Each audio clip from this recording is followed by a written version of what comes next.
Welcome students. I am Professor Naval Kishore from School of Management Studies, Indira Gandhi National Open University, Delhi.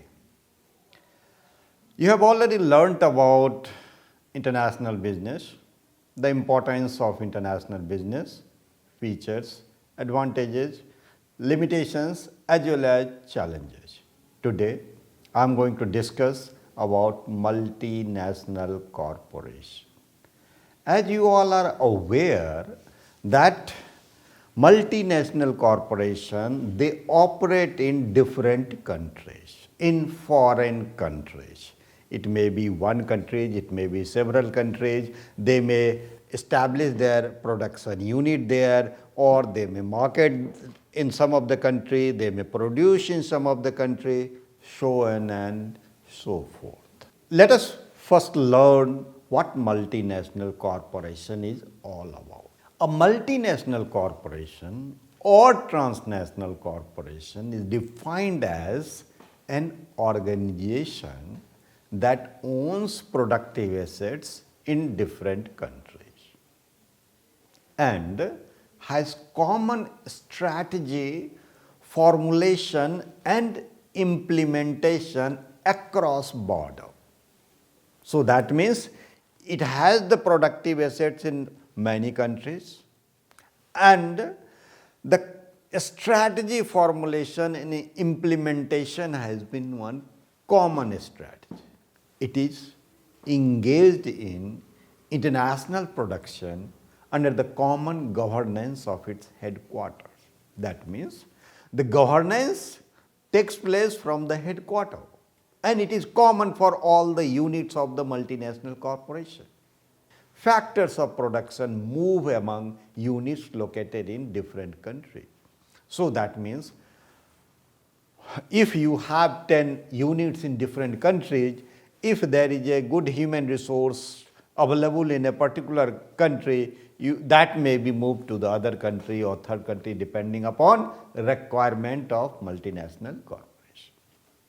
These systems increasingly cover a variety of activities ranging from research and development to manufacturing to service functions. Dictionary of International Trade has defined multinational corporation as a large commercial organization with affiliates operating companies in a number of different countries.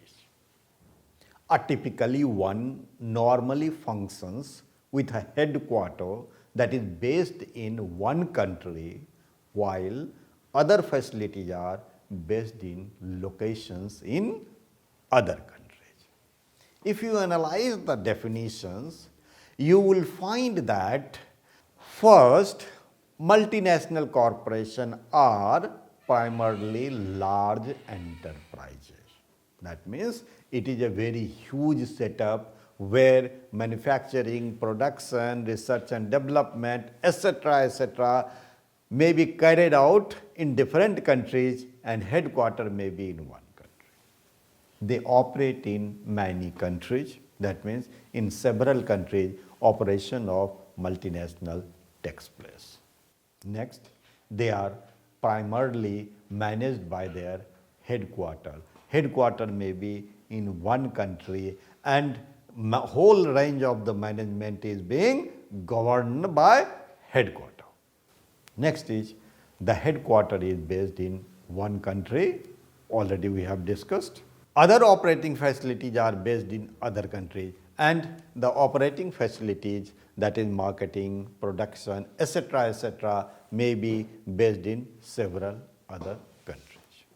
United Nations Conference on Trade and Development defined transnational corporation as an enterprise which is irrespective of its country of origin and its ownership, including private, public or mixed, which comprises entities located in two or more countries which are linked by ownership or otherwise, such that one or more of them may be able to exercise significant influence over the activities of others. In particular, to share knowledge, resources, and responsibilities with the others. If you analyze the definition, then you will find that first, transnational corporation or multinational corporations operate in more than one country, that is clear to you. Next, multinational corporations are linked by the ownership. That means ownership is at the head office, that is at one place, and now they operate in many countries. Next, one entity of multinational corporation influence its other entities significantly. As you are aware, that strategy is being formulated at the head office, and other operating units, they follow that strategy. Therefore, one entity may influence the working of other entity.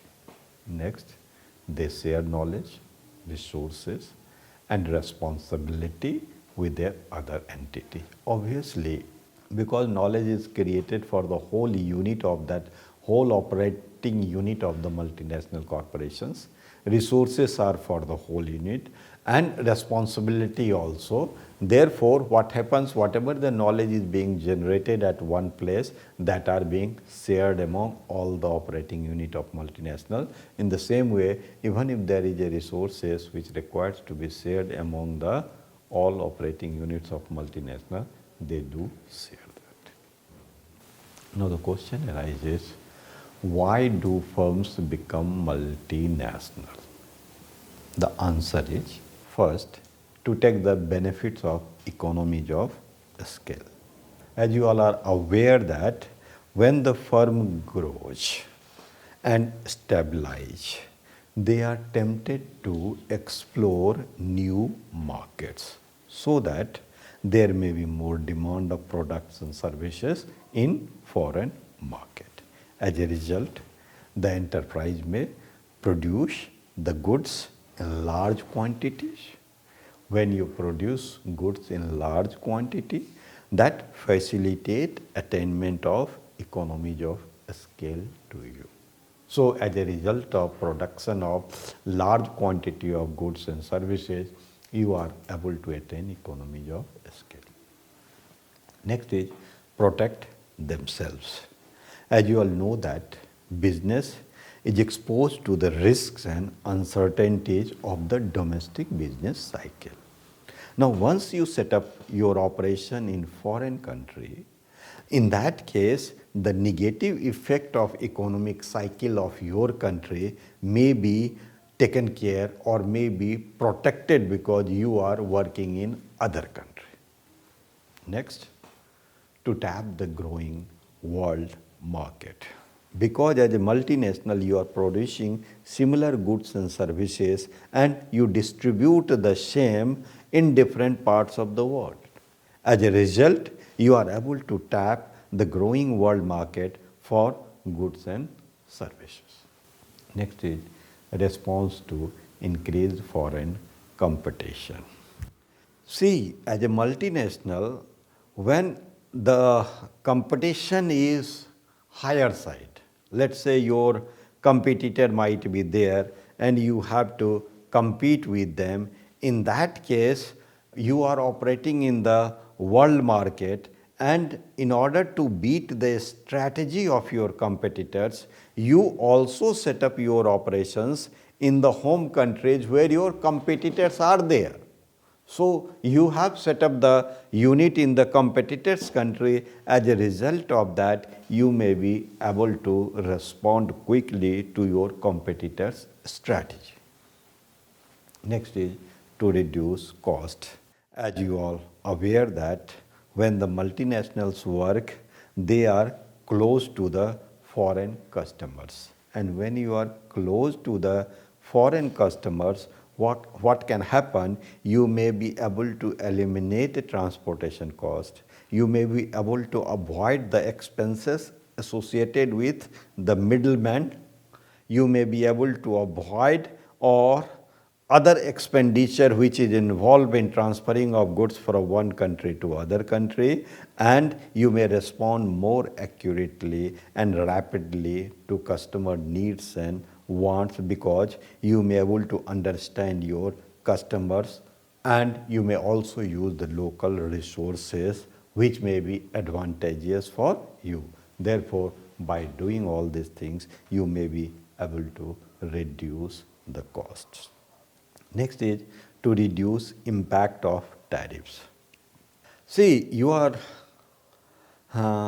must be knowing that firms may overcome tariff by serving a foreign market from within.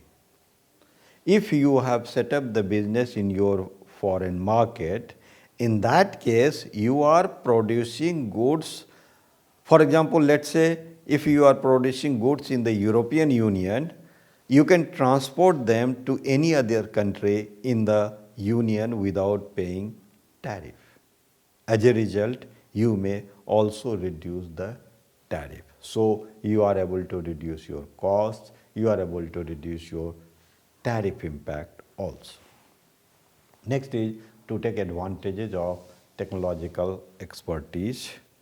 In order to take the advantages of technological expertise, firms may manufacture goods in foreign market. In that case, as a result of direct involvement in foreign markets, your company may be closer to increasing technological developments, because technological developments are also taking place as a response to your competitor's strategy or the requirement of your company's policy, or to respond the customers as well. And you are prepared to respond by acquiring new technology also, because once you acquire new technology, you may be able to serve better.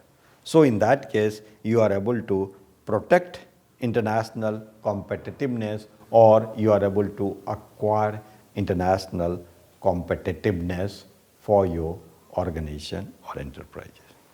Now, let us come to the another area, and that is features of multinational corporations. See, because they are working in different countries, so normally the size of the multinational would be very large, and that size you can measure in terms of value of the total assets of the multinational corporation. So the total assets of the total sales of the multinational corporations would be very, very high. So as a result of that total sales, you may imagine that how big the multinational corporations would be. Assets also, sales also, gradually we'll see with the chart also.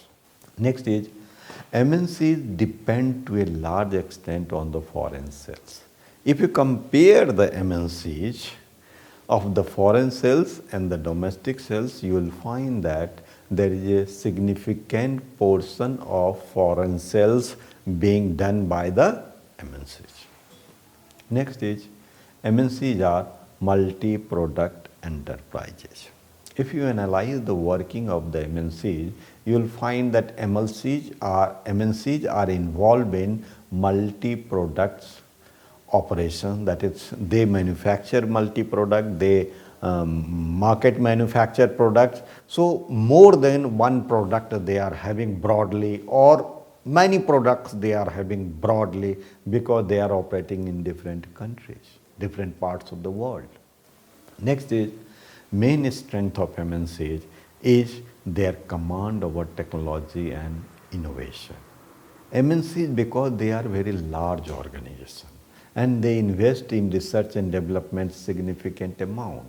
As a result of investment in the research and development, they keep on having new technologies, they keep on innovating, and the new product, new technology, new innovations keep on taking place, and that is the strength of the multinational corporations. Next is, affiliates of the MNCs are responsive to a number of important environmental forces. Let us take the example, your MNCs, the one unit of MNCs is, let's say, located in Singapore or other countries. Now, whatever is the requirement of the Singapore environmental requirement, that MNCs may be very much responsive to that because they are working in Singapore. Similarly, if they are working in France, whatever is that environmental requirement in the France, that unit of the MNCs, they conform to that environmental requirement in France. Next is MNCs draw on a common pool of resources. Obviously, because head office is one, strategy of the MNCs is one, they devise common strategy, common planning. As a result, they have the resources are also common. So if there is a requirement of those resources in some other country, on some other units, other operational units, now they can share that resources because knowledge, resources, technology, etc. are shared among the units of the MNCs. Next is the affiliates of the MNCs are linked by a common strategic vision. Obviously, because one common strategic vision is being formulated by the MNCs. Now, all the operating units of the MNCs in different parts of the world, they follow, they execute that common strategic vision. Now, next is about multinational corporations from developing countries. If you analyze the multinational corporations from developing country, then you find that most of the MNCs from developing country, they may be interested in developing countries, although developing countries establish subsidiaries and joint venture in developed countries also. But most of them, what they do, they prefer developing country because they are aware with the operational procedure and system of the developing country, and they feel comfortable considering their investment, their marketing philosophy, their production philosophy, and their business philosophy. And most of the MNCs are established in export supporting activities. In some cases, they do have the management approaches and technologies which may suit better to the developing countries due to having that background, due to having that orientation of developing country, due to having that the familiarity with the developing country, due to having with awareness of the business customs of that developing country. As a result, they may go to set up in the developing country. Sometimes MNCs of the developing countries provide competition to MNCs of the developed country. These days, if you find that some of the MNCs from the developing country also, they are competing with the MNCs of the developed country because of the working styles. Like in the software, that MNCs from the developing country, they have been doing very well in the developed country. As a result, they do provide competition to the MNCs of the developed country as well. Next, MNCs from developing countries are less able to internalize patent, subsidiary transactions, etc. See here what happens, the patent from that, just I'll repeat this, the MNCs of developing countries are less able to internalize their parent or subsidiary transactions. Sometimes it may be, they may not be able to internalize the transactions related to the parent company and subsidiary. If you see the recent trends in multinational corporations, you'll find that the foreign assets is much higher than the domestic assets.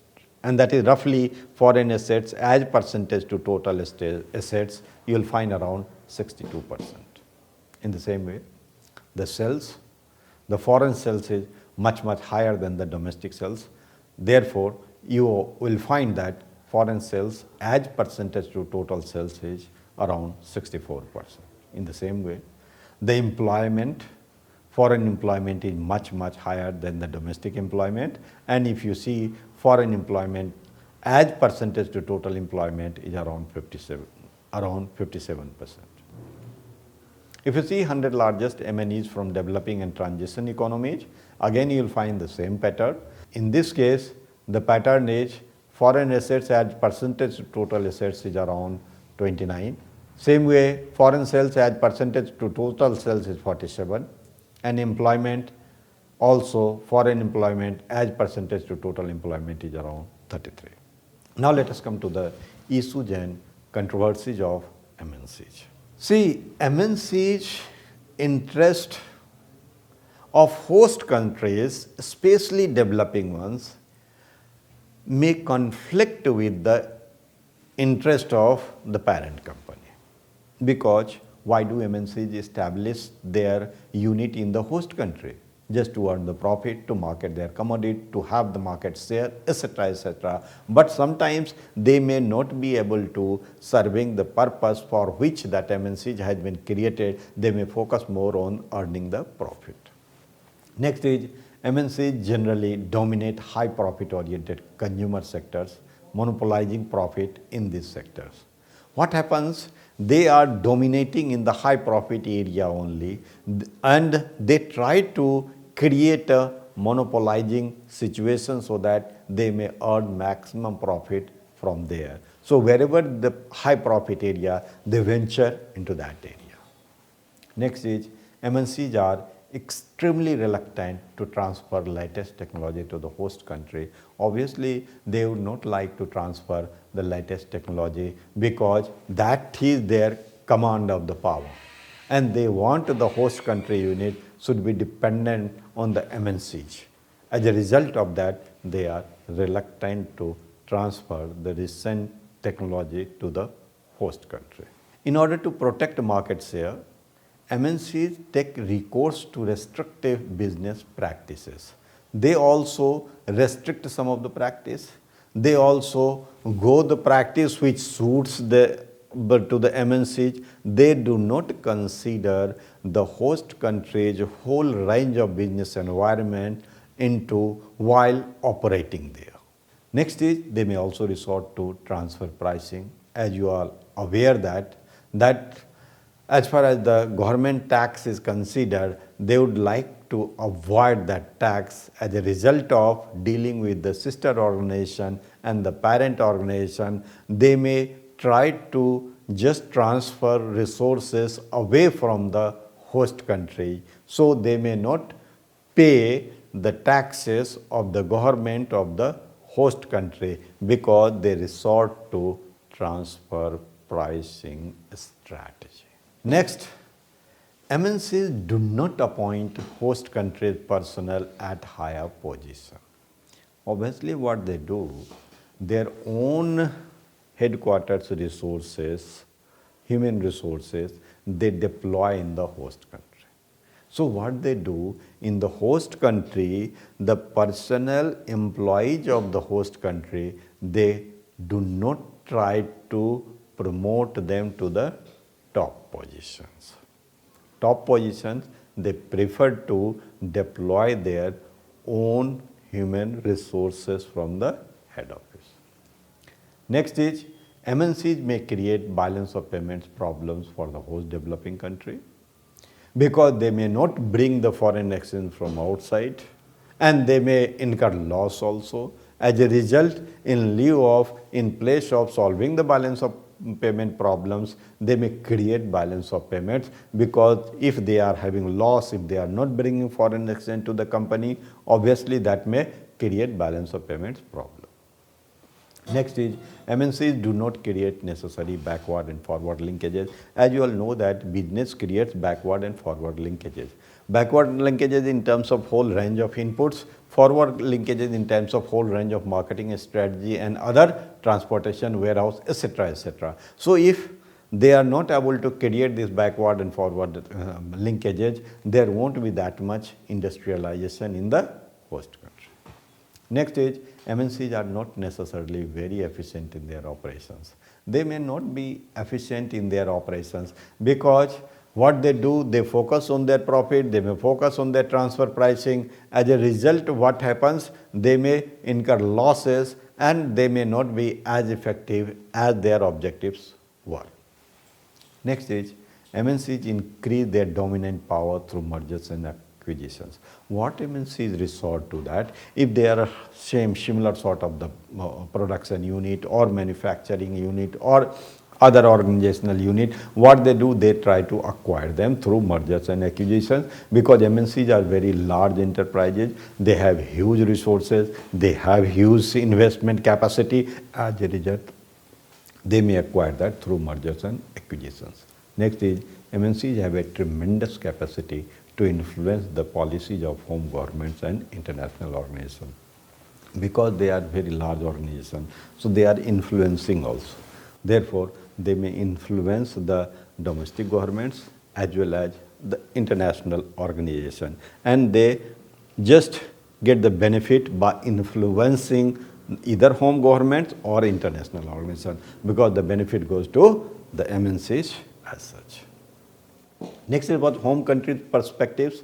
In this also, they may focus on the diversion of the resources. They may establish production centers in those countries where the cheap labor is available. They may also violate environmental conditions by establishing industries in many countries where environment regulations are lax.